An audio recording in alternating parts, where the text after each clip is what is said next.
Muy buenos días, jóvenes. Me da mucho gusto estar nuevamente con ustedes en nuestra clase el día de hoy. Vamos a titularla Las bendiciones y el fruto de la resurrección.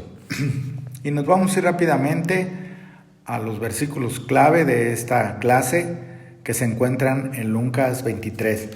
Este capítulo es muy extenso, por lo tanto vamos a ir nada más desglosando algunos puntos al respecto.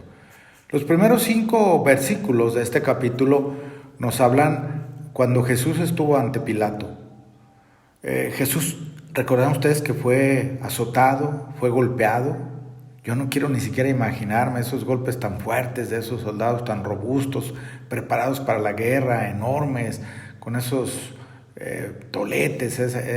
No lo sé, yo no quiero imaginar eso, el dolor y el sufrimiento de nuestro Señor Jesucristo. Pero quiero hacer énfasis a algo que Pilato dijo. En el versículo 4, Pilato le dijo a los principales sacerdotes y a la gente que estaba ahí. Dijo, ningún delito hallo en este hombre.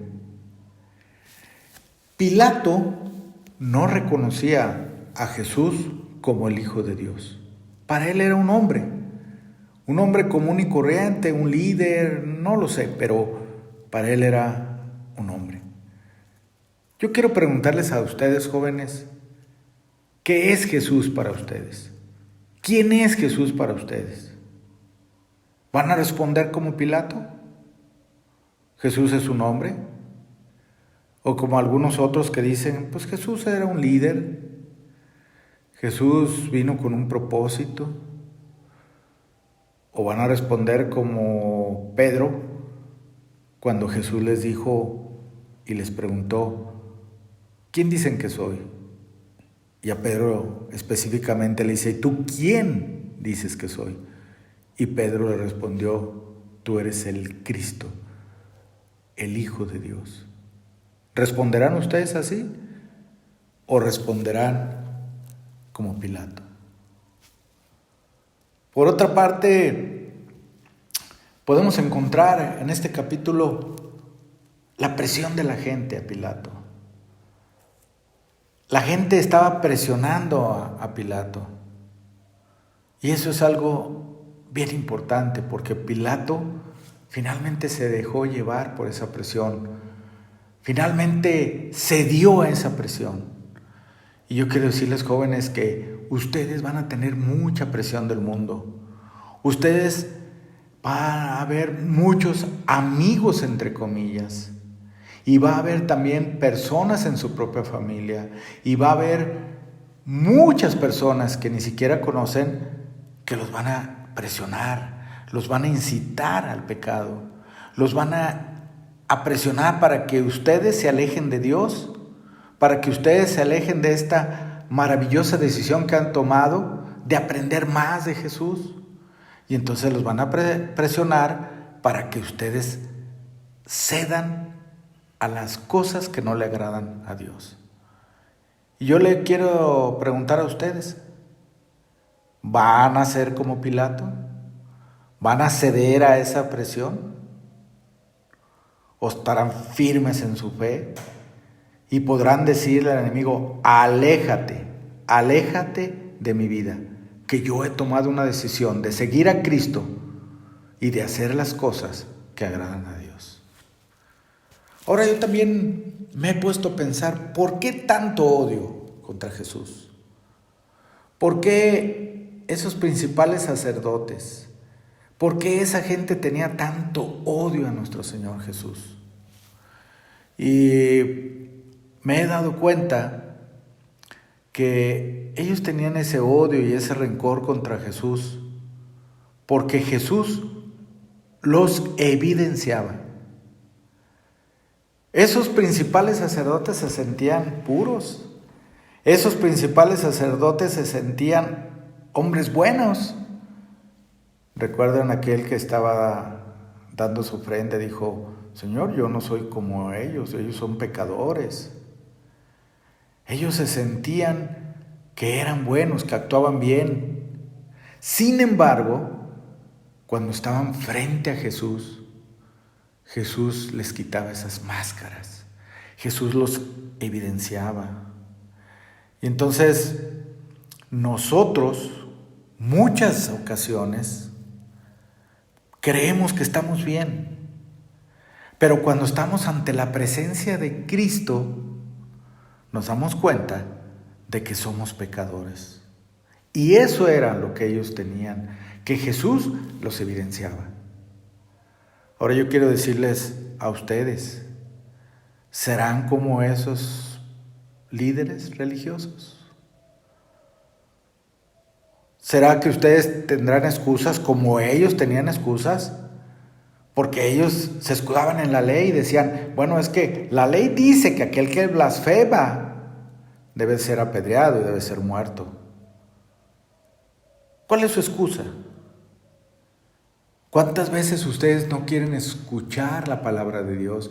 ¿Cuántas veces ustedes no quieren ir al instituto bíblico? ¿Cuántas veces ustedes no quieren ir a la iglesia? ¿Cuántos jóvenes hay de esos que no quieren asistir a la iglesia? ¿Y saben por qué? Porque tienen miedo. Porque tienen miedo que ahí, frente a Cristo, frente al altar, Cristo nos evidencie. Y entonces es cuando sentimos que somos pecadores. Es cuando en un acto de reflexión, de conciencia, nos damos cuenta que somos pecadores y que lo que hacemos en el mundo no está bien. Por eso hay muchos que no quieren ir a la iglesia, porque tienen miedo. Yo quiero preguntarles a ustedes, jóvenes, ¿serán como esos fariseos? ¿Serán como esos principales sacerdotes? ¿Serán como esa gente? ¿O serán como lo que Dios quiere para nosotros?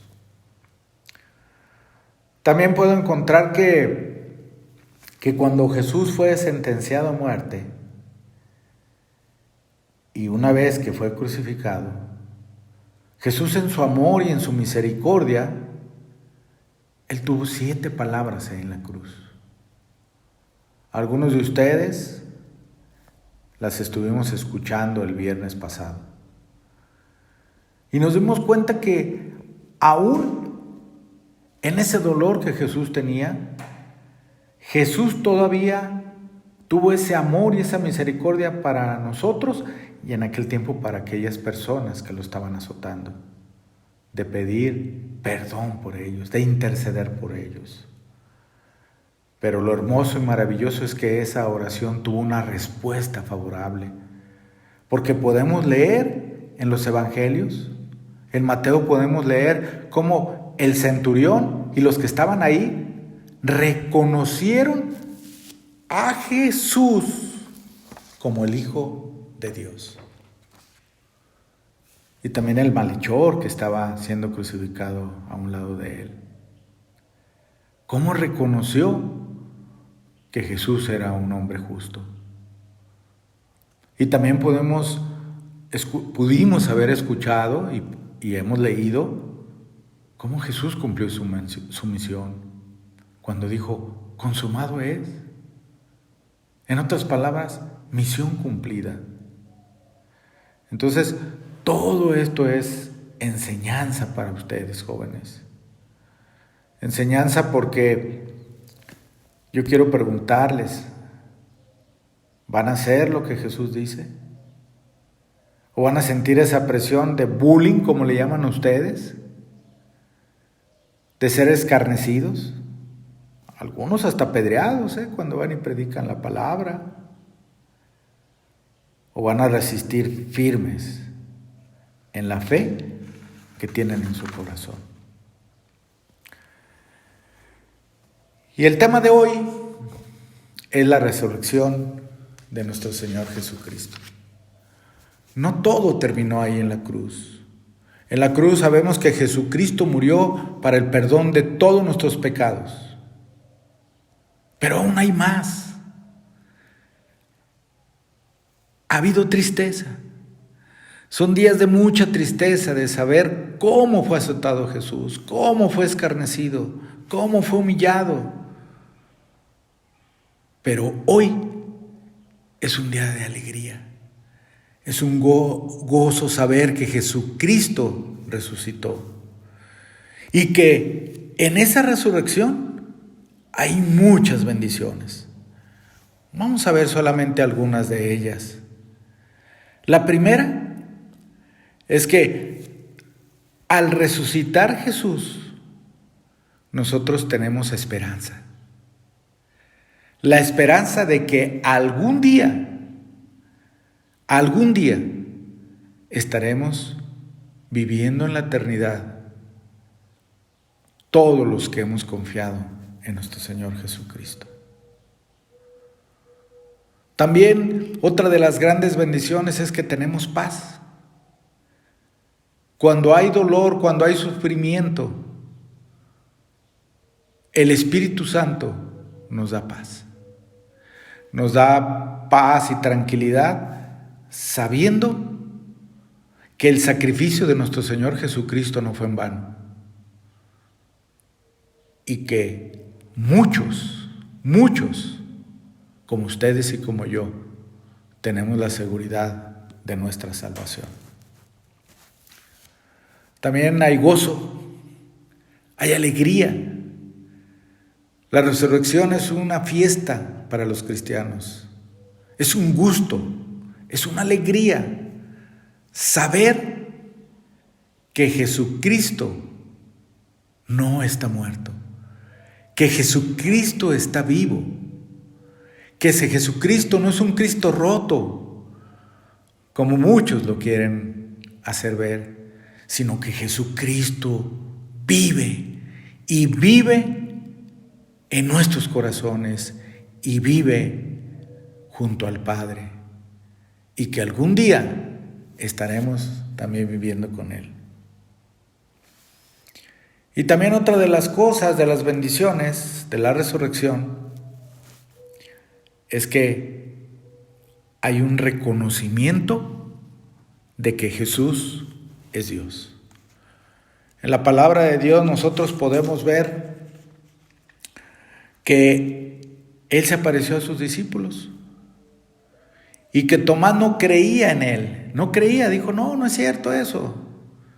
Si yo no meto mis dedos en sus costados y no lo veo, no lo palpo por mí mismo, yo no voy a creer que Él resucitó, eso es imposible.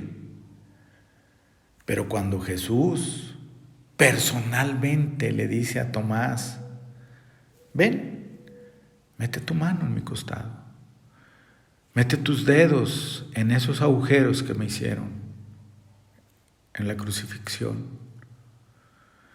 Y entonces cuando Dios quita ese velo de Tomás y Tomás lo reconoce, le dice, verdaderamente eres el Hijo de Dios. Verdaderamente eres Dios. Entonces Tomás lo reconoce como Dios. Qué hermoso, ¿verdad? ¿Y tú, joven? ¿Cómo reconoces a Jesucristo?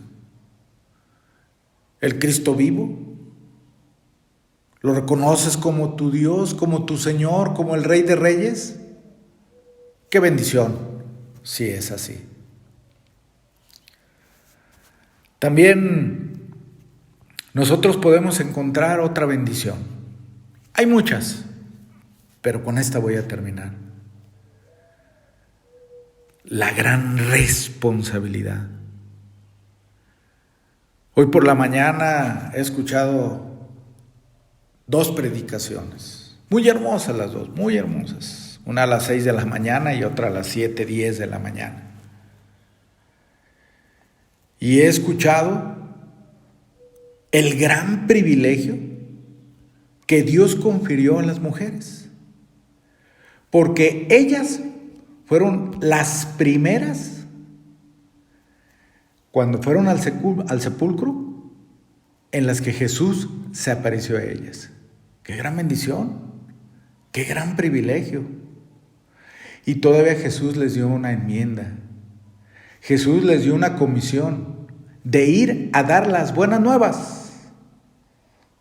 Es decir, ese plan de salvación. Las nuevas buenas es predicar el Evangelio. ¡Qué bendición para las mujeres! ¡Ojo! Pero además, ¡qué gran responsabilidad!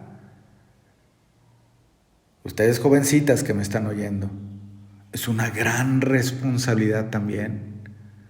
Porque ustedes como mujeres, y claro, también para nosotros, los varones, ustedes muchachos, también tienen esa gran responsabilidad.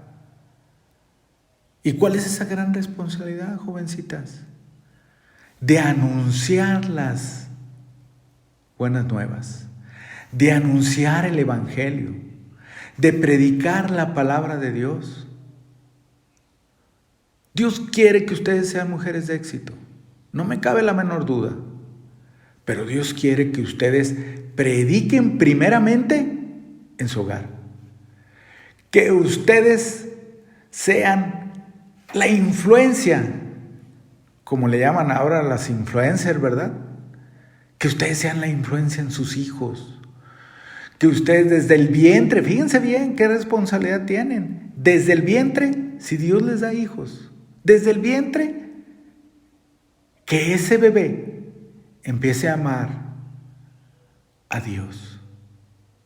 En la actualidad ya los jóvenes ya no quieren creer en Dios, no quieren saber nada de Dios. Y ustedes tienen esa gran responsabilidad de cantarle himnos a su bebé cuando esté ahí en su vientre, cuando vaya creciendo.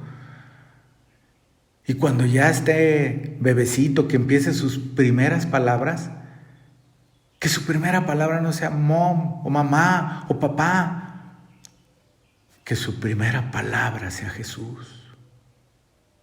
Esa es su gran responsabilidad, damitas. Que en su hogar influyan en su esposo, que en su hogar influyan en sus hijos, a amar a Dios por sobre todas las cosas. Por eso es una gran responsabilidad para ustedes y también para nosotros, porque al final Jesús nos dio una gran comisión de predicar el Evangelio por todo el mundo. Por eso no se preocupen muchas veces por las cosas materiales. No se preocupen por su cuerpo. Las mujeres no conocían a Jesús. No sabían que era Jesús. Los discípulos cuando se les apareció no lo conocían. 2 de ellos en el camino de Emaús tampoco sabían quién era. ¿Por qué? Porque el cuerpo de Jesús era diferente. Y usted va a tener también un cuerpo diferente. Un cuerpo como Jesús, un cuerpo glorificado para la honra y gloria de Dios. Por eso no se preocupe por las cuestiones físicas. Preocúpese por su vida espiritual y cumplir con esa gran responsabilidad que todos tenemos de dar las buenas nuevas al mundo, porque el mundo cada día está alejándose más de Dios y es nuestra responsabilidad. Que Dios los bendiga mucho, jóvenes, y que Dios nos dé la capacidad de poder cumplir con esa gran misión. Que Dios los bendiga.